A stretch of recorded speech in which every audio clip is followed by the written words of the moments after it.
that stuff rubs off. John Smith is the founder of the God Squad.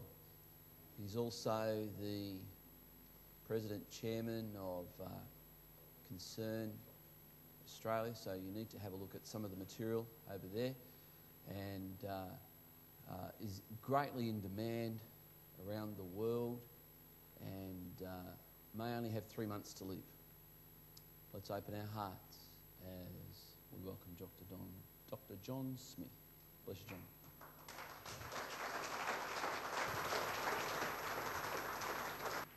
Folks, I recognise that, is this working okay? I recognise that today's probably going to be a little later than usual, and I'll try not to be excessively long. But I do want to say something. It's difficult for your pastor today because he got something sort of put on him at the last minute. It's difficult for Graham, for Grub, because we were just walking into the church. I said, Grub, maybe you could share for us today. And Grub's a wonderful man with clocks. I wouldn't know where to start. But if you go to his Clockwise shop, you'll find a craftsman like you would not believe that gets old colonial clocks from America and everything else, fixes them up. He's a precision man. Now, I'm a man that crafts with words. He's a man that crafts with stuff with his hands. And actually, we ought to be enemies of each other because actually I'm an old hippie. I'm a kind of a Christian hippie.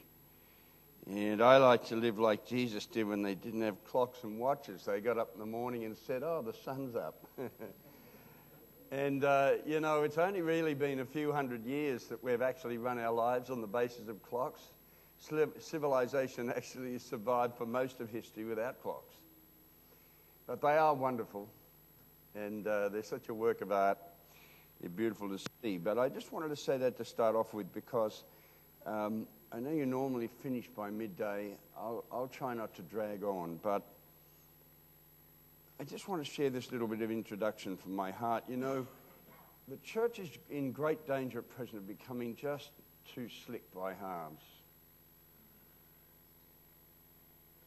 There was a study done a while ago about Christian organizations that lost their vision. And you'd be surprised, some of those organizations, you wouldn't recognize them today. One of them was an academic institution that began when a bunch of academics said, we want ministers to have a good education so they don't just say stupid stuff. So they know what they're talking about. So they started this university called the School of the Prophets, and they began everyday academic studies with prayer and Bible study.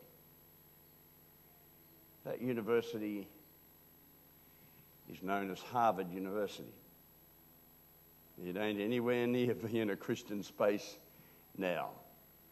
Two young blokes during a time of war and battle read the story of the Good Samaritan, were deeply moved by that and said Christians should behave like the Good Samaritan, pick up the beaten and broken during war. They started the Red Cross as a distinctly Christian, biblical movement.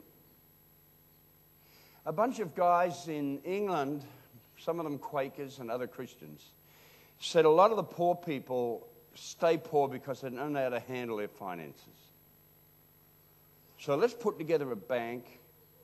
Let's make a consortium that is there for the people, not to make a profit, but to help poor people get their finances together. That bank now is one, I think, of the 10 biggest banks in the world and known for being voracious about its own profit levels, being greedy and very non-sympathetic to people that can't pay. The bank is Barclays Bank.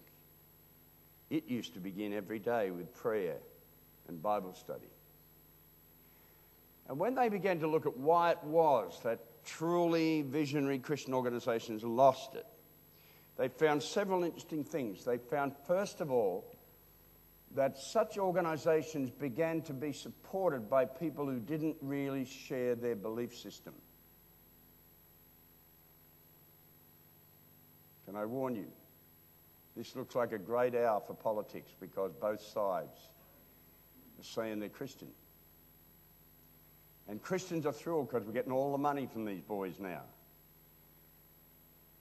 If something changes, we're sunk, because increasingly Christian organisations are dependent on government money. If they pull that out, everybody's sacked. The ministry collapses. Because government, I don't care who they are, the government does not give us money because they love Jesus. I think there are some members in Parliament that do,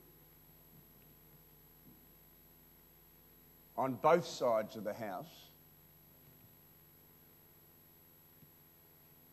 But they do it because Christians have better outcomes in the work that they do. In other words, they're more likely to get kids off drugs than the secular groups. They have a better network often of volunteers that will help out of the love of their hearts. They have spaces like churches and youth clubs that help reinforce the better way of seeing life. So government and other groups like that support because of outcomes, not because of what we believe. That means you more and more are dependent on that support to shape things so that they will be pleased and give you the money they want. You want. And it just happens in little bits. Nothing ever happens overnight. You don't suddenly throw the whole thing out. Just inch by inch, it encroaches. The second thing they found was that professionalism destroyed Christian vision and organisations, because it became such that only the people that were slick or that had the right education could actually come and work in our programs. And we're already a long way down that track. If you want to be supported by government,